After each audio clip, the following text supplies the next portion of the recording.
오늘 말씀을 살펴볼까 합니다.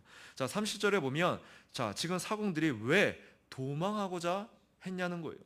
자, 지금 육지가 목전에 있으니까 이제 자신들의 재간이나 힘으로 얼마든지 생명을 부지할 수 있을 것이라는 생각이 들었을지도 모릅니다. 아니면 밤사이에 있을지도 모르는 위험을 피하려고 했을지도 모른다는 거예요. 그래서 사정이 어떻든 간에 이 사공들은요, 배에서 닻을 내리는 척하면서 자신들의 목숨을 부지하기 위해서 거루, 즉 구명선을 바다에 내려놓았다는 거예요. 자, 이러한 행동은요, 다른 사람들의 생명을 죽이는 것과 마찬가지의 행동으로서 매우 비열한 동시에 한 사람도 생명의 손상을 입지 않을 것이라는 바울의 그 말씀, 다시 말해서 하나님의 그 말씀을 불신하는 태도였다는 거예요. 근데 이들의 시도가 어떻게 돼요? 바울의 간섭으로 무산이 되죠. 사실 아무것도 분간할 수 없는 그 밤에 탈출하려고 했던 이 사공들의 시도는요, 어떻게 보면 현실적으로 보면 매우 비현실적인 태도, 모습이었다는 거예요. 자, 그러나 그만큼 뭐예요? 이들이 처한 상황이 절박했음을 우리가 좀 알 수 있다는 거예요. 우리는 바울이 어떻게 이들의 움직임을 간파했는지 사실 알지 못합니다. 아마 배에 대한 경험이 많았을 뿐만 아니라 인간의 이기적 성향을 누구보다 깊이 알았기 때문일지도 모른다는 거예요. 자, 그래서 본문의 말씀은요, 이러한 절박한 순간에 이기적인 인간이 어떻게 행동하는지를 우리에게 보여주고 있는 거예요. 지금 사공들의 태도와 이 행동은요, 죄인의 전형적인 모습입니다. 그러니까 사실 우리가 세상에서 경험하는 그런 모습들이 이러한 형태예요. 그러니까 저는 이 사공들의 태도를 보면서 벌써 몇 년 전입니까, 그죠? 아직도 그 그 뉴스에서 하면서 봤던 그 장면이 떠나지 않는데, 세월호 사건 아시잖아요. 예. 세월호 사건이 딱 터질 때 그때 누가 카메라에 딱 찍혀요? 예. 구조선이 왔을 때 누가 제일 먼저 빠져나갔어요? 예. 선장이 제일 먼저 빠져나가죠. 예. 그러니까 그 이기적인, 그 비겁한 그 모습이 이 모습과 그대로 연결이 되더라고요. 그러니까 그게 세상이라는 거예요. 이들의 죄성을 좀 더 분석해 보면 먼저는요, 이기심과 자기 보존의 본능을 보여주고 있다는 거예요. 그러니까 어떤 위협 앞에 기본적으로 뭐예요? 이기적인 사람들, 세상은요, 자기 보존의 본능이 나타난다는 거예요. 지금 사공들은 죽음의 위협 앞에서도요, 공동체의 안전보다 자기 생명을 먼저 생각했고요, 다른 사람들을 버리고 몰래 도망치려 했다는 거예요. 이는요, 다른 사람을 희생시키고라도 자신을 먼저 살리고자 하는 이기적인 본성, 즉 자기 중심성의 표현이라는 거예요. 이게 지금 하나님을 알지 못하는 인생의 전형적인 특징입니다. 그러니까 우리가 역사적으로도 알다시피 타이타닉호의 그 침몰 사건, 그 내용 다 아시잖아요. 예. 그 안에 한정된 구명 보트가 있었지만 규정상 누가 제일 먼저 탈출할 수 있었어요? 여성들과 어린아이들. 근데 그때 이기적인 그 본성의 발동이 걸렸던, 다 부유층이었으니까 타이타닉에 승선했던 사람들이, 부유한 남성들이 어떻게 여장을 하거나 뇌물을 써서 먼저 어떻게든 그 구명 보트를 타려고 했던 그 사례들이 있었잖아요. 그와 반대로 어떤 신앙인들은 나보다 저 어린아이가 먼저입니다, 그렇게 자기를 희생하면서 양보하면서 내 주를 가까이 하며 그 찬송을 부르면서 그냥 죽음을 담담히 맞이했던 그리스도인도 있었고, 그러니까 위기는 뭐예요? 어떤 위협은 인간의 가장 밑바닥에 깔려있는 그 본심을 끌어내는, 폭로하는 역할을 한다는 거예요. 그러니까 이에 청교도들은 인간의 본성이 하나님과 이웃보다 자기를 사랑하는 죄된 자아에 뿌리내리고 있다, 그렇게 말하고 있습니다. 그래서 토마스 왓슨은 자기 사랑이 모든 죄의 셈이다, 그렇게 표현하고요. 그러니까 어떻게 보면은 그리스도인의 사고는 자기 부인이 된 그 사고와 정반대의 모습이죠. 자기 부인이 되지 않는 사람, 자기 사랑, 자기 의에 충만한 사람은요, 모든 죄의 셈이라는 거예요. 또한 두 번째는 기만과 위선입니다. 자, 30절 말씀을 보세요. 30절에 보면 이렇게 표현하죠. 닻을 내리는 체하고. 그러니까 고의적 기만 행위를 의미합니다. 외적으로는 공동체를 위한 행동처럼 보이게 하고요, 실제로는 뭐예요? 자기 도피를 꾀하는 위선적인 행동을 했다는 거예요. 이는요, 율법 외형은 지키되 마음은 하나님을 떠나 바리새적 죄성을 보여주고 있다는 거예요. 그러니까 우리가 교회는 나오고 신앙생활을 하지만은 우리 안에도 혹시 이러한 죄성이 있지는 않은지 점검해 보시라는 거예요. 남을 위한 척하면서 내 어떤 실속을 다 챙기지 않나. 또한 내가 직접 이렇게 드러낼 수는 없지만은 저 사람을 이용해 갖고 내가 뭔가를 얻어내고 있지는 않나. 이게 다 뭐다? 위선, 기만, 그 죄에 해당된다는 거예요. 또한 세 번째는 하나님의 섭리에 대한 불신입니다. 사공들은요, 바울이 전한 하나님의 말씀, 즉 뭐예요? 너희가 생명이 보존될 것이다. 그것을 뭐예요? 신뢰하지 않고요, 자기 방식대로, 자기의 경험대로 구원을 얻고자 했다는 거예요. 이는요, 창세기 3장에서 하와가 뱀의 말을 듣고요, 자기 길을 택했던 그 죄와 같은 본질이라는 거예요. 오늘 죄수로서 직접 사공들에게 명령할 수 있는 권한이 없었던 바울은요, 바로 백부장과 군인들에게 31절에 보면 이 사람들이 배에 있지 아니하면 너희가 구원을 얻지 못하리라. 바로 사공들의 탈출 시도가 좌절되는 것을 볼 수 있습니다.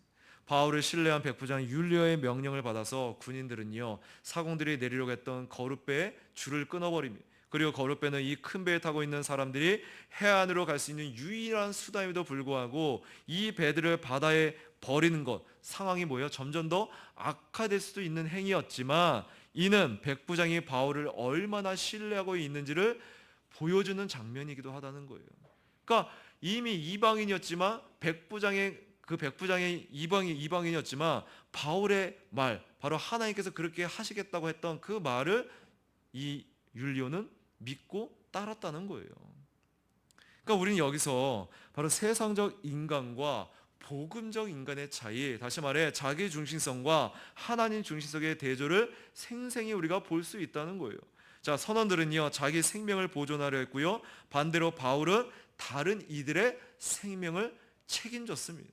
바울은요, 위기 속에서 하나님의 말씀을 붙들고요, 공동체를 위로해요. 그래서 33절 이하에 보면 어떤 위로를 해요? 열 나흘 동안 아무것도 먹지 못하니까 먹으라. 그죠? 그들에게 제공을 해요. 먹을 것을 제공을 해요. 또한 바울은 천사들로부터 들은 하나님의 약속을 전하며 담대히 선포하고 있습니다.